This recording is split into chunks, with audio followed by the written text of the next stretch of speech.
Your boy Naughty Rider, back at it again. Quick ride. Tanggal kate, tagal ko hindi nakapagmotor. Mander, di ako nakasama sa ride kaninang morning kasi kahit holiday today, napasok ko. Double pay talaga, mga alipin tayo ng salapi. Kaya ayun lang ako libre lang. Sunod-sunod kasi umuulan this past few days. Ayokong lumalabas ng maulan. Ika nga ni Brother Jao Moto, mga pusikat, pag niyaya umuulan kahit may raincoat. Kompleto din ako sa gears, kaso ayoko talaga ng umuulan, lalo na naka tail tidy ako. Grabe talsik ng putek sa likod ng motor tsaka sa akin. Grabe, nakakamiss magmotor. Daw nagagamit ko siya minsan pag may dito lang may bibilin, may laro basketball, ganun. Ay, speaking of, shout out pala kay Carlos, idol captain. Hey Dogo, ang aming captain ball sa Gaha. Shout out sa'yo Carlos. Ayan, na shout out na kita. Soon bigyan kita ng stickers. Kit ng Dogo, gusto niya yung yung hangin.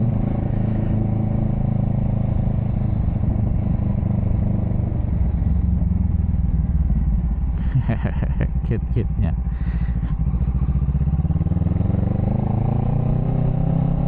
Baka maingayan bigla akong talunan. Tinalan, di ganun kabulahaw yung ko, aking exhaust.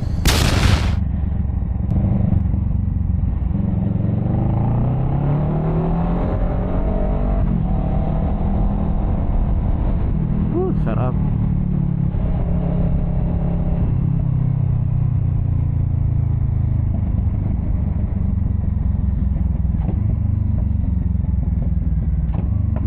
Okay din talaga tong Z650. I mean, may torque.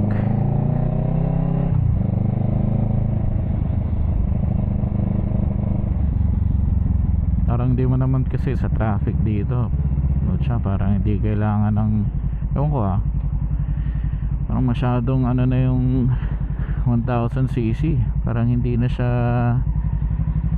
sorry kuya, lipat po ako doon.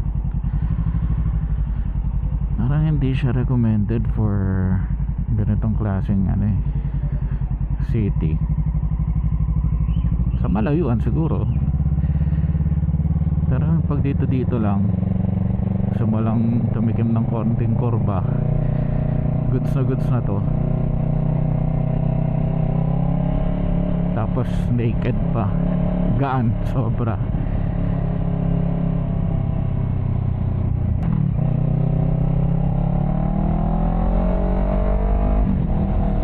Gusto mong overtake, meron talagang power, kayang kaya.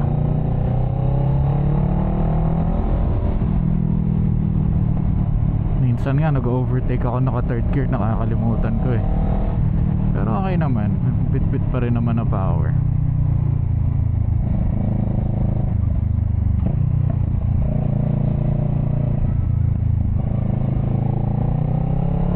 Yun lang, alalay pa din ako dito sa sa piga kasi bigla dumadamba.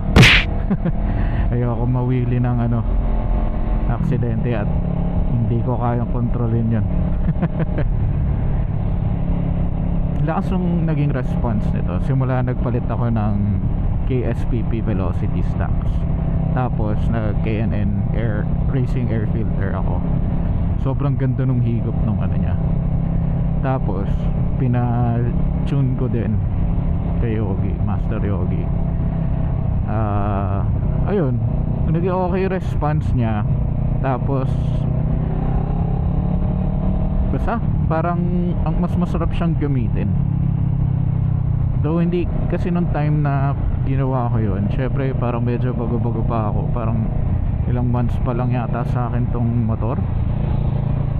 Hindi ko pa masyado na ira-ride. So yung comparison, kumbaga, hindi ko pa masabi talagang ano, talagang alam mo yun, yung talagang layo ng power, ganon. Ang masasabi ko lang talaga, responsive, tas mas nakahinga talaga yung motor, as in.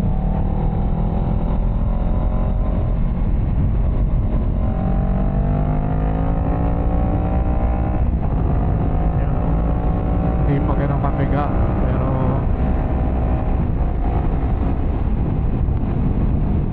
woo! Sakto lang.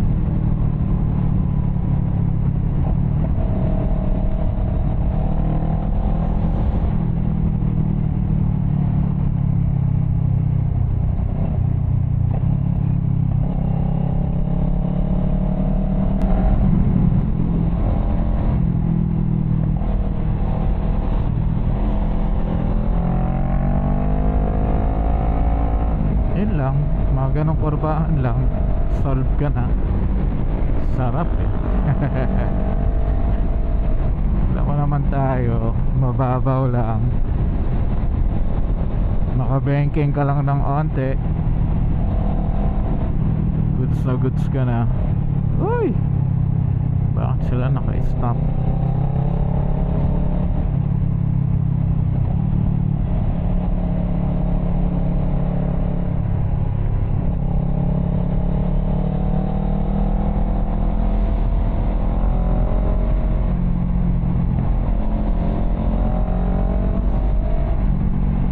Morning dito lang katao-tao.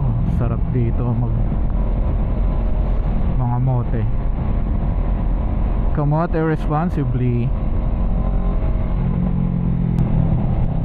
Sarap ng hangin eh, lamig eh. Yan oh, bang, kanya-kanyang racing oh. Shout out mga sirs, ride safe.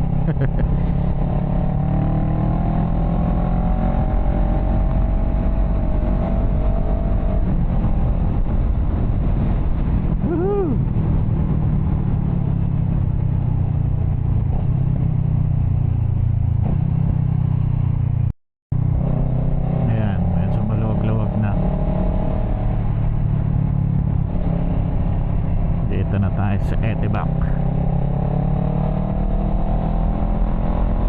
Solid.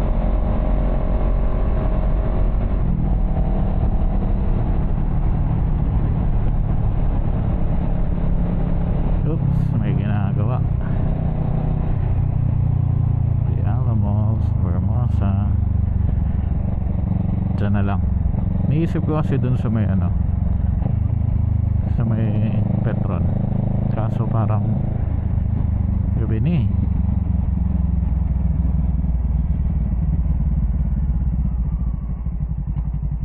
Wala nang sun, sayang naman. Pero ganda dito sa gabi oh.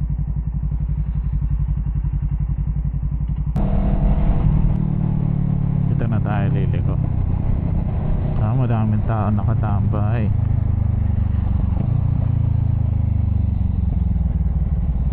Doon na tayo sa kabila, sa may Ayala Mall.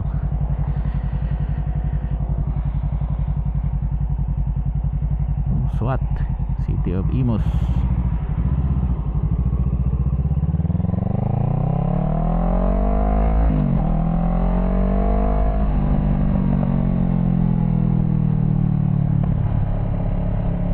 Dami nakatambay doon ah. Bah, yun oh.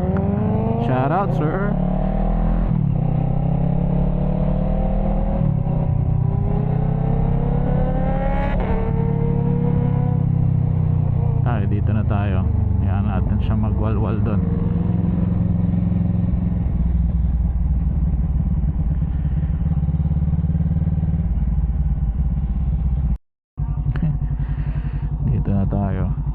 Starbucks na lang sa Vermosa.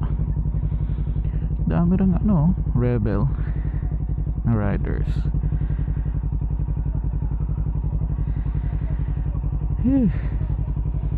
Ang dami masyado to sa kabila eh. Ganda sana dun. Asa dito na lang. Yung patambike lang saglit. Ganda ng GS oh. Nice! As in, ang bike lang literal. Aray ko. Pepersa pa yung thank you sir ah. Shoutout kay sir. Kalimutan ko kunin yung pangalan niya. Pinaupo ako ng Vogue 500. Kita niyo naman ganda. Sulit na sulit. Ride safe sa inyo. Taga dito lang sila sa Bacoor. Tapos sa Imos na ano na branch. Shoutout. Thank you sir. Pinaupo mo ako.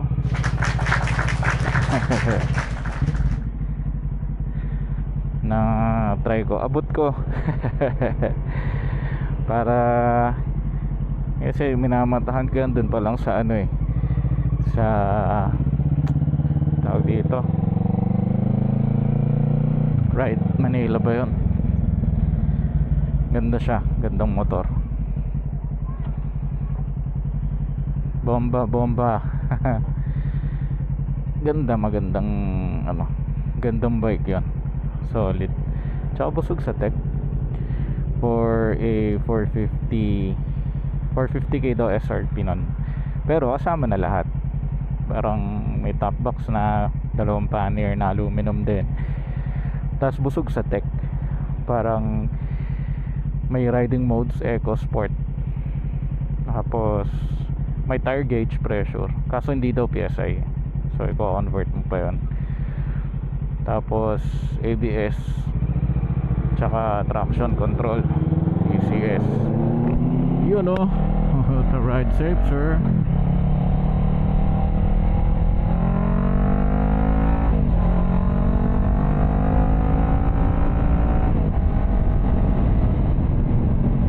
Sarap.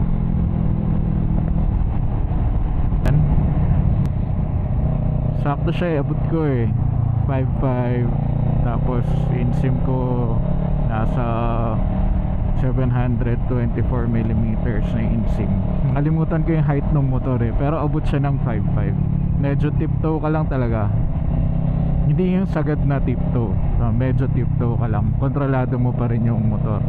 Tsaka magaan siya. Isipin mo, tinanong ko siya paano kung nakalagay yung panniers niya na dalawang aluminum kung may dagdag weight. Di naman daw. Kaya pa din. So goods yun sa mga alam mo yun, ride ka lang ng long ride talaga. Pero yun nga, na-review na rin naman yan ni ano, ni Katoto.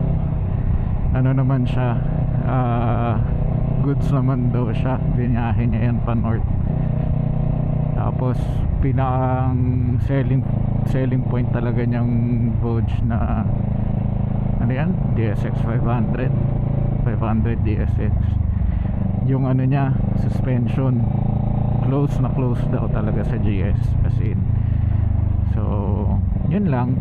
Power wise, well, touring bike siya eh. So syempre expect mo comfort talaga yung habol mo dyan. Hindi talaga yung power na wawalwal ka, which is goods for me.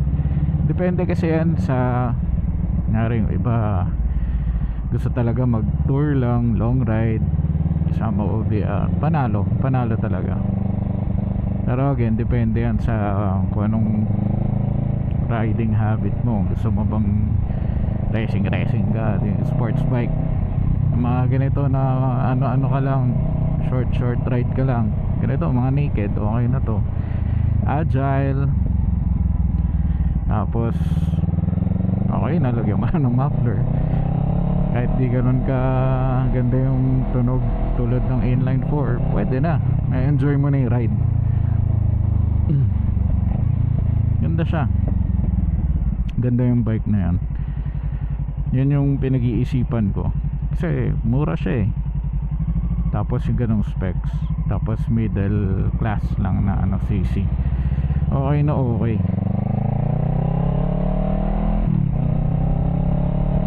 We'll see.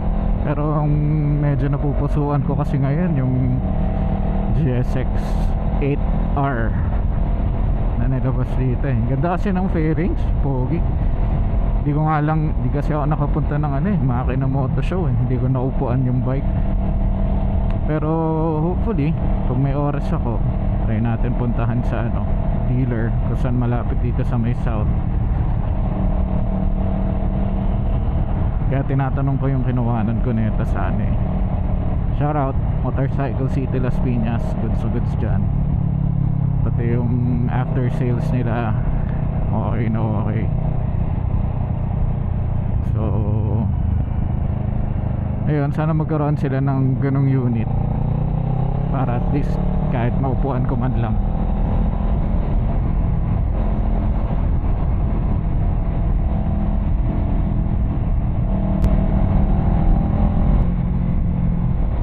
So yun din, isa kailangan ko i-consider yung OBR. Depende kung sama siya sa mga rides.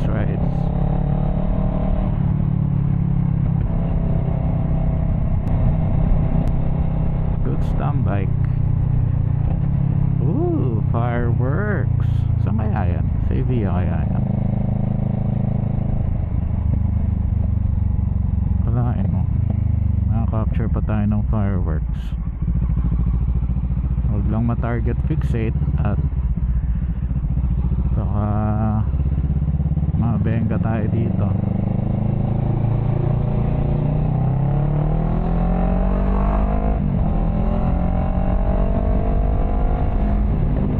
Ganda ng fireworks.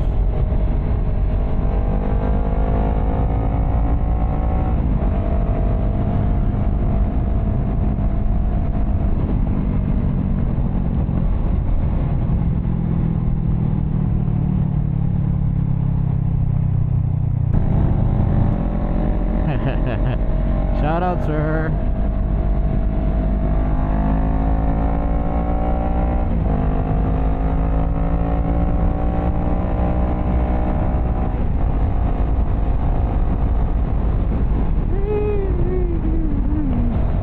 V-Strom yata yun, yung nasa kaliwa ko kanina.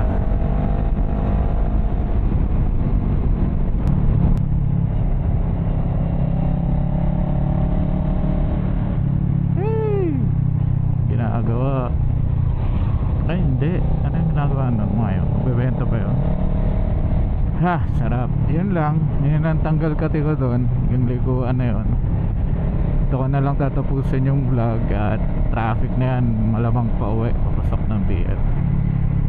So yun, salamat mga ka-banking, sinamahan nyo ako sa aking mabilis na tambike, tanggal kati. Tsaka maraming salamat dun sa nagpaupo sa akin dun sa vouch nya. Brand new pa yung bike. Shoutout din sa'yo, kuya. Huwag ka sanang matrigger. Ayun, hanggang dito na lang ulit. So once again, thank you mga ka-banking. Always tandaan nyo, ride safe, keep safe, and I'll catch you all in my next video. Peace.